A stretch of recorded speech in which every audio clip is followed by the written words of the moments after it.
ஒட்டுமொத்த அதிமுகவுடைய உண்மையான புரட்சி தலைவருடைய எம்ஜிஆருடைய விசுவாசிகளும் அம்மாவோட விசுவாசிகளும் தாவேகவில் இணைக்கப்பட வேண்டும். It's a declare. இன்னொரு தேர்தல் வந்துச்சுன்னா திமுக 234 தொகுதியில் டெபாசிட் பண்ண நாங்க தேர்தலை பார்த்தலாம் பயப்படல. எனக்கு கரூர் ரொம்ப முக்கியமான ஊர். ஒரு கணக்கு வழக்கு இருக்கு. அந்த கணக்கு வழக்க முடிக்காம விட மாட்டோம். திரு உதயநிதி அவருடைய வாழ்க்கைக்காக எங்களுடைய மக்களை காவல்துறை மூலமா கொன்று கூச்சிங்களா, அதுக்கான பதில் 10 நாள் அவர் எம்எல்ஏ ரிசைன் பண்ண அதுக்கு ஒரு தைரியம் வேணும். திரு இபிஎஸ் அவருடைய அதிமுக வேலை செய்யறதுக்கு ஒரு நிர்வாகி இருக்க மாட்டாங்க, ஒரே ஒரு நிர்வாகி இருக்க மாட்டாங்க. அவருடைய மகனும் திரு இபிஎஸ் பழனிசாமி அவர்கள் மட்டும்தான் கட்சியில் இருப்பாங்க. இது என்ன பாயசத்துக்கா? இதுதாமா பாயசத்தோட secret. Sweet and condensed milk from Milky Mist. பார்த்தாலே தெரியுது நல்ல சூப்பர் பாயசம். Sweet and condensed milk from Milky Mist. Aachi Masala. எந்த சமையலும் ருசி தேடும் ரகசியம். 20 ரூபாய். இந்த இணைப்பு எதற்காக? 2 விஜயபாஸ்கர் அவர்கள் தமிழ்நாடு அரசியல் 2026க்கு முன்பு 2026க்கு பின்பு.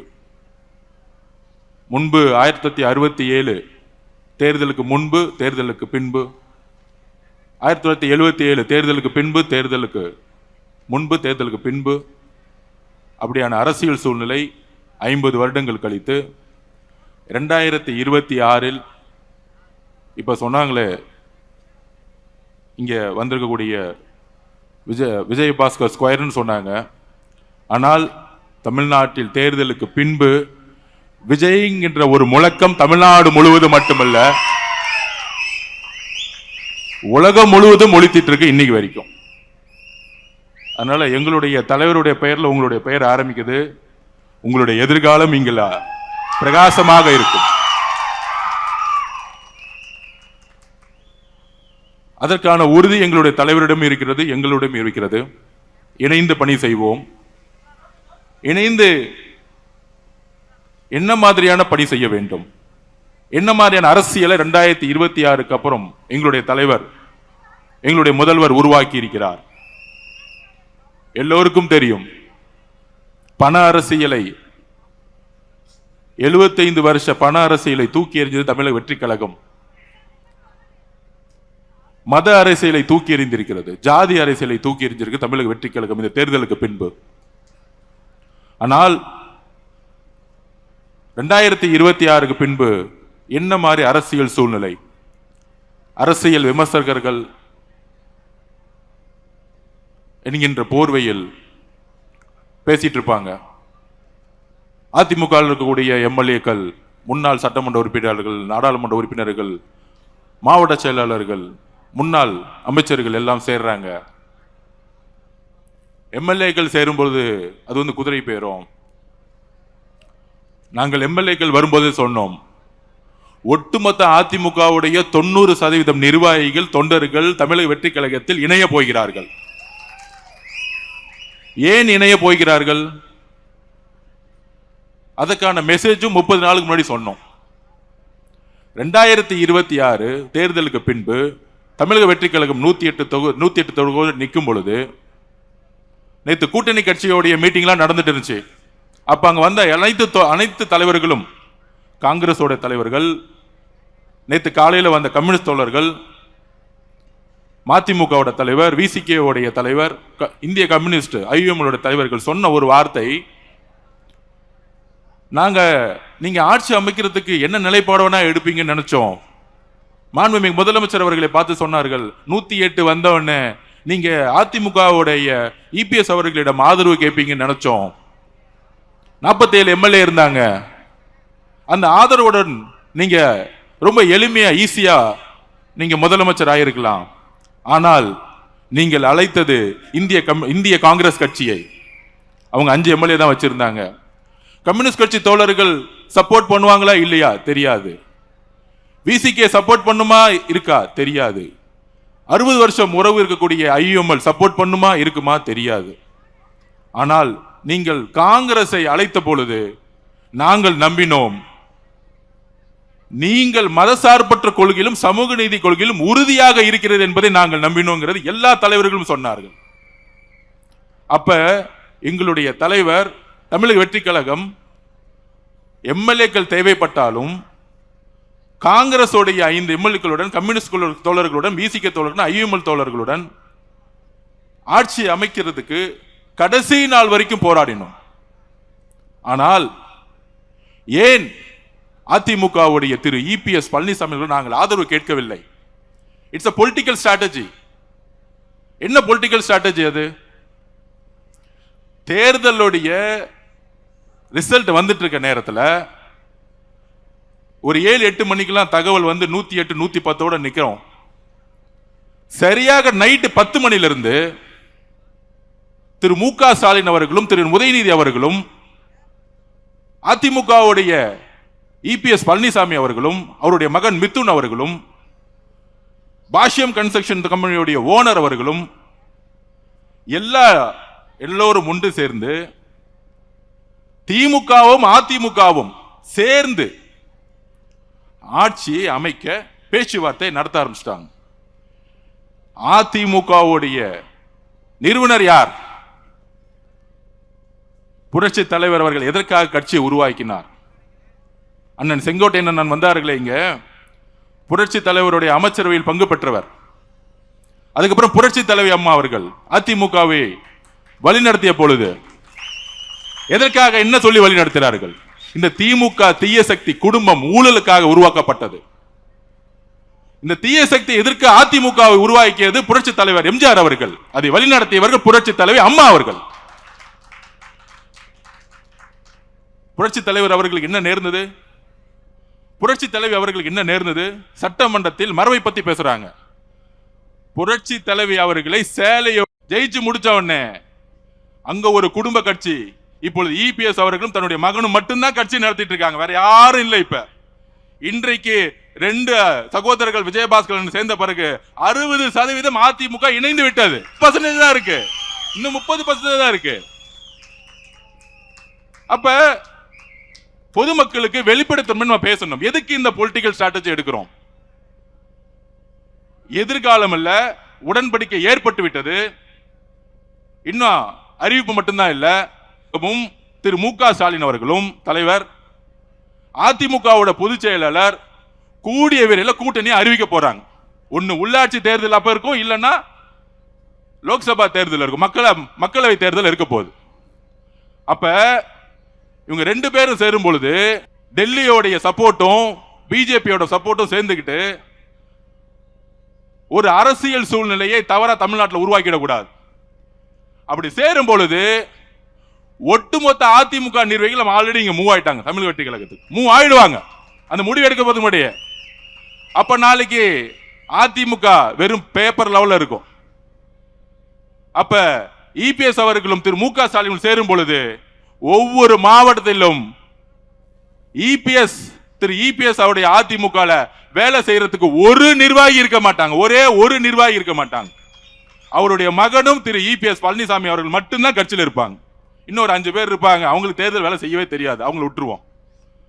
இப்பயே தீர்மானம் போடுறாங்களாம், திரு மிதுன் அவர்கள் கட்சியை வழி நடத்தணும், இளைஞர் அணி தலைவர் ஆகணும். அதுல அவர் சொல்றாரு, அன்னைக்கு பேட்டி எடுக்கும்போது சொல்றாரு இபிஎஸ் அவர்கள், என்னுடைய மகன் ஒன்லி உறுப்பினர் தான், அரசியல் ஆசைனா எதுக்கு நீங்க உறுப்பினரா வச்சுக்கிறீங்க? எதுக்கு தெரியுமா?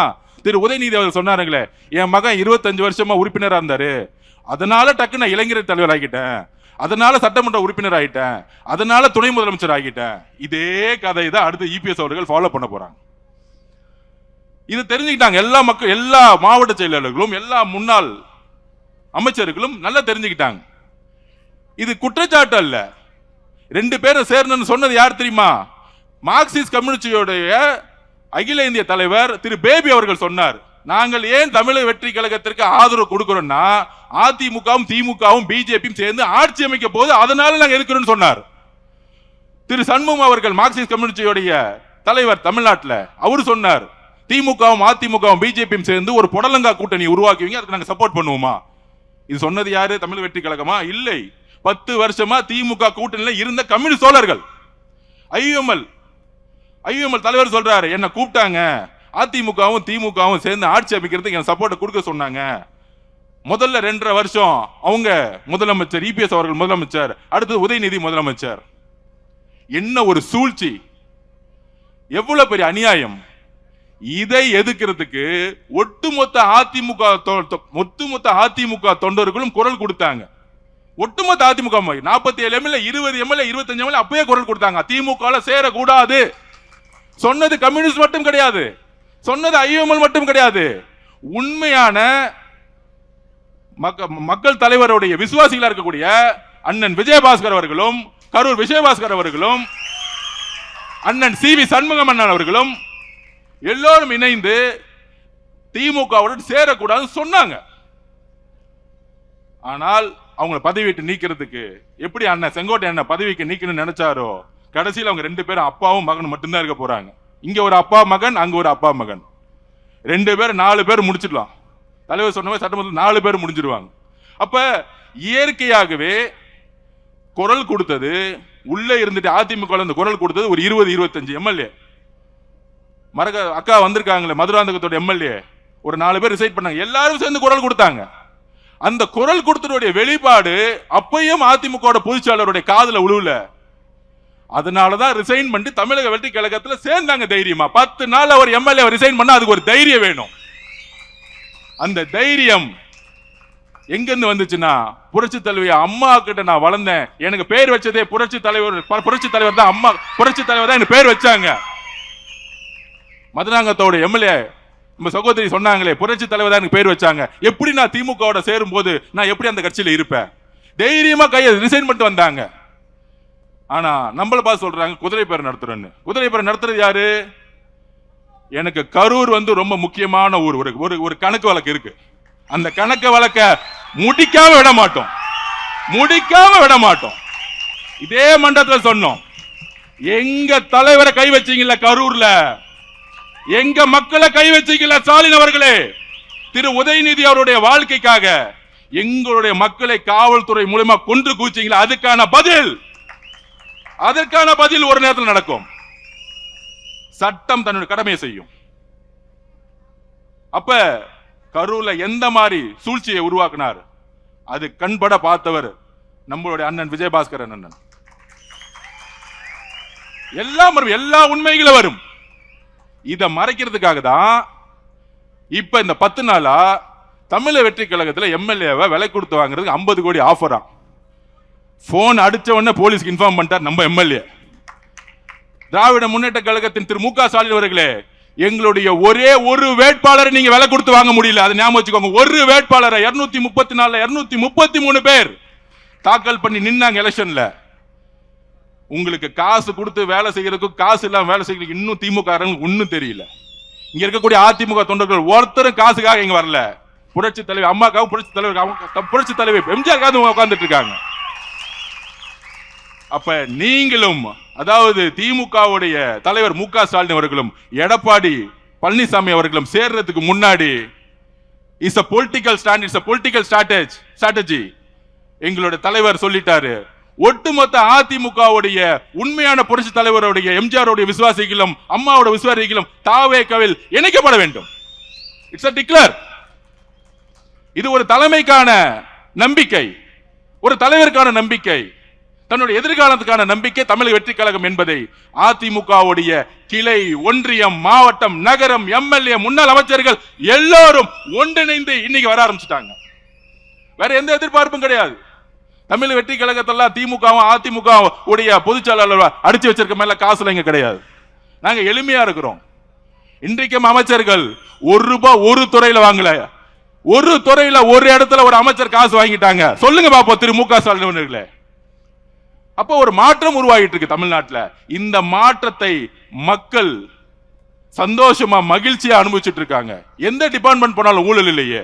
ஆன்லைன்ல பட்டா கிடைக்குது, டிடிசிபி போனா அப்ரூவ் கிடைக்குது, ரிஜிஸ்ட்ரேஷன் டிபார்ட்மெண்ட் போனா காசே இல்லாம இன்னைக்கு இல்ல நிலம் பதிவு பண்றாங்க. நெடுஞ்சாலை துறையில ஊழல் தூக்கி எறிஞ்சிருக்கும், பொதுப்பணித்துறையில் ஊழல் தூக்கி எறிஞ்சிருக்கும், போக்குவரத்து துறையில ஊழல் கிடையாது. அப்ப மக்கள் மகிழ்ச்சிய ஆவற நேரத்தில் ஒரு சூழ்ச்சி செஞ்சு இந்த மாதிரி செந்தில் பாலாஜி அவர்கள் இந்த மாதிரி பழைய அமைச்சர்கள்ட்ட எல்லாம் காசு 10,000 கோடி 20,000 கோடி இருக்கு, விலைக்கு வாங்கி ஆட்சியை கவுக்க முடியுமான்னு பாக்குறாங்க. அப்ப இந்த ஆட்சியை கவுக்குறதுக்கு காசை இறக்க பாக்குறாங்க. எங்களுடைய தலைவரை நானும் சரி ஆனந்தும் சரிங்கிற அமைச்சருக்கும் சரி, ஒரு துரும்ப கை வச்சீங்கன்னா மொட்டை தமிழ்நாடு எந்திரிக்கும். எழுதி வச்சுக்கோங்க. இன்னொரு தேர்தல் வந்துச்சுன்னா திமுக 234 தொகுதியும் டெபாசிட் பண்ண. நாங்க தேர்தலை பார்த்தலாம் பயப்படல. ஆட்சியை ஸ்டெபிலிட்டி பண்றதுக்கும் ஸ்ட்ரென்தன் கொடுக்கிறதுக்கும் எல்லா இடத்திலும் எங்களுடைய பொலிட்டிக்கல் ஸ்ட்ராட்டஜி இருக்கும். இதுதான் எங்களுடைய பொலிட்டிக்கல் ஸ்ட்ராட்டஜி. திமுகவும் அதிமுகவும் பிஜேபியும் சேர்ந்து டிக்ளேர் பண்றதுக்கு முன்னாடி அதிமுகவுடைய ஒட்டுமொத்த நிர்வாகிகளும் ஒட்டுமொத்தமாக இணைவார்கள். இதுதான் பொலிட்டிக்கல் ஸ்ட்ராட்டஜி. எல்லோரும் இயற்கையா இணைய போறாங்க. அப்ப கரூருங்கிறது எங்களுடைய 41 குடும்பத்துக்கான எங்க தலைவர் கரூர் வரும் பொழுது, கூடிய சீக்கிரத்தில் கரூர் வரும் பொழுது எங்க தலைவருக்கு என்ன பண்ணணும்னு தெரியும் எங்களோட உறவுகளுக்கு. அப்ப இது வரைக்கும் அண்ணன் விஜயபாஸ்கர் கரூர் விஜயபாஸ்கர் கேட்டுக்கிறேன், அண்ணன் இந்த கரூர் மக்களை பணத்தாலையும் ரவுடிசத்தாலும் பிடிச்சி வச்சிருக்காங்க. எங்களுடைய மாவட்ட செயலர் இங்க மதி இருக்கிறார். இந்த சூழ்ச்சி வளையத்துல செந்தில் பாலாஜி வேணுக்குன்னு எஃப்ஐஆர் போட்டு ஜெயில தள்ளினார் எங்களுடைய மதிய. மிகப்பெரிய தியாகம். தமிழக வெற்றி கழகம் ஈஸியாலாம் ஜெயிக்கல. கரூர் சூழ்ச்சியை உருவாக்குனாங்க, திட்டம் போட்டு உருவாக்குனாங்க, திட்டம் போட்டு ஸ்டாம்பேட் ஆகணும் உருவாக்குனாங்க கரூர் காவல்துறை வச்சு. கடைசி 15 நாள்ல ஏன் எங்களுடைய தலைவர் எல்லா ஊருக்கும் போலன்னு தெரியுமா? உங்களுக்கு உண்மையை சொல்றேன். எந்த இடத்துல காவல்துறை சப்போர்ட் இருக்கோ அங்க மட்டும்தான் பிரச்சாரம் போக முடிஞ்சிச்சு. திருப்பூர்ல போகும்போது காவல்துறை சப்போர்ட் இல்ல. திடீர்னு எல்லாரும் கிளம்பிட்டாங்க. ஏன்னா கோயம்புத்தூர் மாவட்ட பொறுப்பாளர் திரு செந்தில் பாலாஜி திருப்பியும் அங்க இருக்க காவல்துறை அழுத்தம் கொடுத்து அவர் திருப்பூர் போகும்போது போலீஸ் எல்லாம் விலகிருங்க, 10 லட்சம் பேர் திருப்பி மக்கள் கூடட்டும், திருப்பி அவங்க இடிச்சுக்கிட்டு திருப்பி ஸ்டாம்பிட் ஆகட்டும். இப்படி ஒரு சூழ்ச்சி. அதனாலதான் கடலூர் கேன்சல் பண்ணப்பட்டது, கிருஷ்ணகிரி கேன்சல் பண்ணப்பட்டது. சோ திமுக ஆட்சியில் இருக்கிற வரைக்கும் ஒரு இயற்கையாகவே ஒரு ஸ்டாம்பிட் உருவாகட்டும், காவல்துறை எந்த சப்போர்ட் பண்ணக்கூடாது, ஒரு எஸ்ஓபி போடட்டும். அதனாலதான் 14 ஊருக்கு பிளான் பண்ணத எங்களுடைய தலைவரால போக முடியாத சிச்சுவேஷன். நிறைய டிஸ்ட்ரிக்ட்ல காவல்துறை சப்போர்ட் கிடையாது. இந்த உண்மையெல்லாம் மக்களுக்கு தெரியுமா? தெரிய வைக்கணும். ஆட்சியில் இருக்கும்போது காவல்துறை எஸ்பியா இருக்கும் பொழுது யார் யாரெல்லாம் 2000 போலீஸ்க்கு பர்மிஷன் கொடுக்குறேன்னு சொல்லிட்டு தலைவர் போகும்போது எல்லாரும் விலகி போயிடுவாங்க. போலீஸ் கடைசியில் ஒரு 10 லட்சம் மக்கள் நிற்கும் போது ஏதாச்சும் ஒரு திருப்பியும் வந்து பிரச்சனை ஆச்சுன்னா திருப்பியும் பழைய தூக்கி எங்களோட தலைவர் மேல போட்டுருவோம். இந்த கேவலமான அரசியலை செய்து திமுக. அதனால்தான் கரூருடைய இறப்புக்கு பின்பு தமிழகத்துடைய ஒட்டுமொத்த தாய்மார்களும் ஒன்று திரண்டாங்க எங்க தலைவர் பின்னாடி. இளைஞர்கள் ஒன்று திரண்டாங்க. கடைசியில அந்த கரூருடைய கண்ணீருடைய பாவத்துக்கு கொளத்தூர்ல திரு மு.க. ஸ்டாலின் அவர்கள் நீங்க தோத்தீங்க. நீங்க தோத்த பிறகு கண்ணீர் விட்டீங்களே, நீங்க தோத்த பிறகு கண்ணீர் விட்டீங்களே, அந்த கண்ணீர் கரூர் மக்களுடைய கண்ணீர் ஞாபகம் வச்சுக்கோங்க. அந்த பாவங்களை சும்மா விடாது, உங்க குடும்பத்துக்கு விடாது. நாங்க இன்னைக்கு சொல்றோம், இந்த திமுக அதிமுக தாவேகாவுடைய இணைப்புக்கு அப்புறம் உங்க குடும்பத்துல நீங்க தான் கடைசி முதலமைச்சர் திரு மு.க. ஸ்டாலின் அவர்களே. எழுதி வச்சுக்கோங்க, எழுதி வச்சுக்கோங்க. கிளம்பி லண்டன் போய் செட்டில் ஆகிதான் உங்க குடும்பம். கிளம்புங்க, கொள்ளடிச்ச பணத்தோட கிளம்பிருங்க. நாங்க ஓபனா டிக்ளேர் பண்றோம், கரூருக்கு அப்புறம் எங்களுடைய பரம எதிரி நீங்க தான். அப்ப ஒட்டுமொத்த ஊழலையும் உருவாக்கிட்டு இன்றைக்கு நம்மளை பார்த்துட்டு சோபா மாடல் ஆட்சி, ஒவ்வொரு தொகுதி 50 கோடி செலவு பண்ணிட்டு இன்னைக்கு செந்தில் பாலாஜி வச்சுக்கிட்டு 50 கோடி கொடுத்து தாவேகாவுடைய எம்எல்ஏ தூக்கலாமா, ஆட்சியை மாத்தலாமா, எல்லா திருட்டு வேலையும் பண்றது திமுக. ஆனா சும்மா உட்கார்ந்துகிட்டு தேவையில்லாத ஒரு பிரச்சாரத்தை உருவாக்கிட்டே இருப்பாங்க திமுக. இதுக்கு தமிழர்களுக்கு எல்லா ஸ்ட்ராட்டஜியும் தெரியும். எலெக்ஷன்ல எப்படி வின் பண்ணணும் எங்க தலைவருக்கு தெரியும், எப்ப பிரச்சாரம் பண்ணணும் தெரியும். சட்டசபையில சொன்னோம், 4 நாள் உட்கார்ந்துகிட்டு வாயத்தரங்க சிஎம் வாயத்தரங்க சிஎம் கருப்பு பேட்ச் கொண்டு வராங்க. 4வது நாள் தான் 4வது நாள் 30 நிமிஷம் பேசினார். ஒட்டுமொத்த தமிழ்நாடு பிளாஸ்ட் முடிஞ்சிச்சு.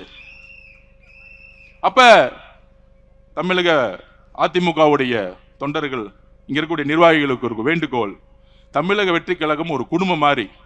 இங்க இருக்கக்கூடிய மாவட்ட செயலர் இருக்க மதிய அவர்களா இருக்கட்டும், புதுக்கோட்டையில் இருக்கக்கூடிய பர்வேஷாவா இருக்கட்டும், எல்லோரும் இதுவரையும் கட்சி சண்டையோ கட்சி பாலிடிக்ஸோ ஒருத்தர் குறை சொல்லி வளர்றதோ கிடையவே கிடையாது. ஒரு குடும்பம் மாதிரி இருப்போம். நாங்க ஒவ்வொருத்தரையும் நாங்க என்கரேஜ் பண்ணுவோம்.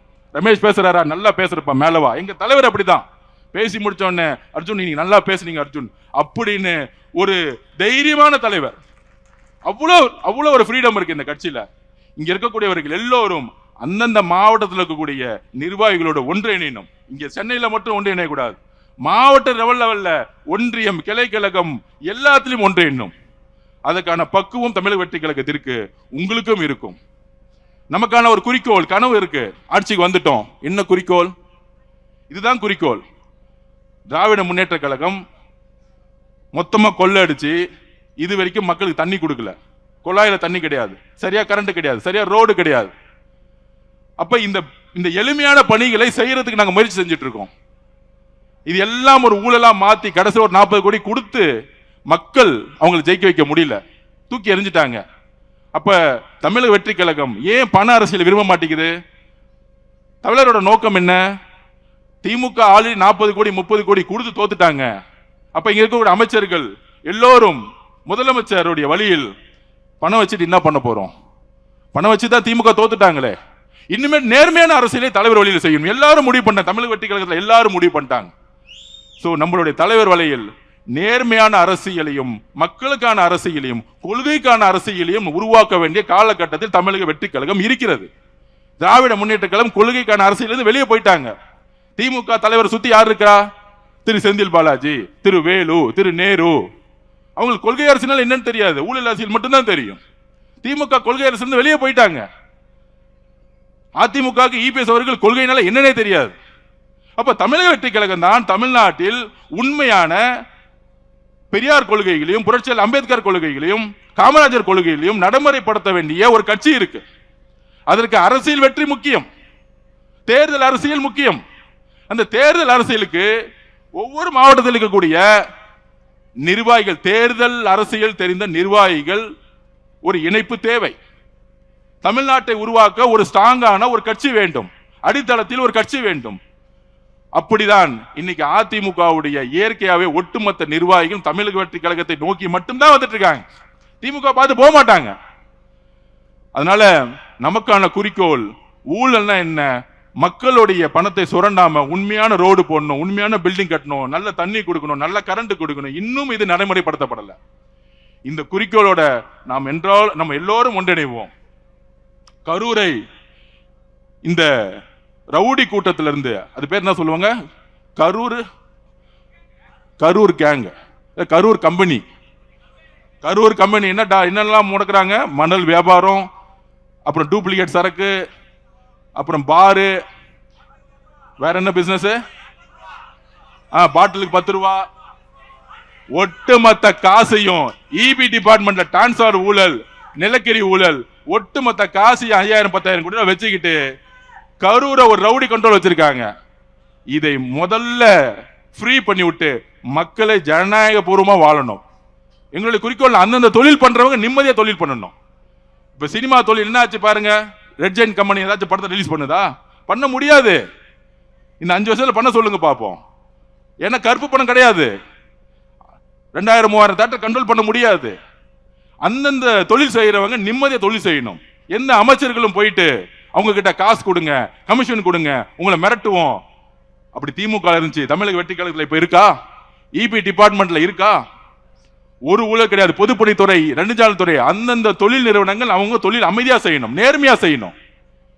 அப்ப எங்களோட தலைவர் எல்லாரையும் தொழில் செய்யறதுக்கும் அவங்களுடைய தொழிலை நேர்மையா செய்யறதுக்கு எந்த விதமான அரசியல் தலையீடு இல்லாமல் ஒரு அரசியலை உருவாக்கி இருக்கார். இது எவ்வளவு பெரிய மாற்றம்!